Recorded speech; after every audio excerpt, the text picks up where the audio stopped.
మలయాళంలో గత ఏడాది చివర్లో అంటే డిసెంబర్ చివరి వారంలో నేరు అనే సినిమా రూపొందింది.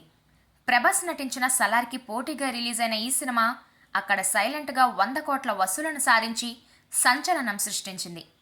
మోహన్ లాల్ హీరోగా దృశ్యం దర్శకుడు జీతూ జోసెఫ్ తెరకెక్కించిన ఈ సినిమా ఇటీవల ఓటీటీలో రిలీజ్ అయింది.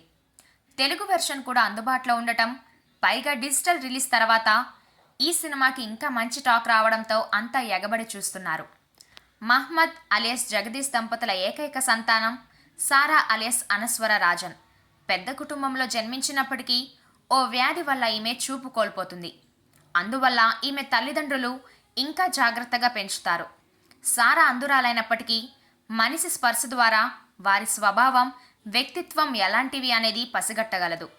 ఒకరోజు సారా తల్లిదండ్రులు బంధువుల ఇంటికి ఓ ఫంక్షన్ నిమిత్తం వెళ్తారు. అయితే ఇంట్లో ఒంటరిగా ఉన్న సారాపై గుర్తు తెలియని ఓ వ్యక్తి అత్యాచారానికి పాల్పడతాడు.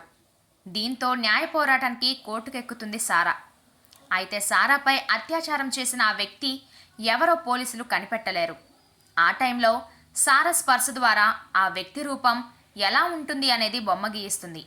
అది ముంబైకి చెందిన పారిశ్రామికవేత్త కొడుకు మైకల్ జోసెఫ్కి దగ్గరగా ఉండడంతో అది సంచలనంగా మారుతుంది.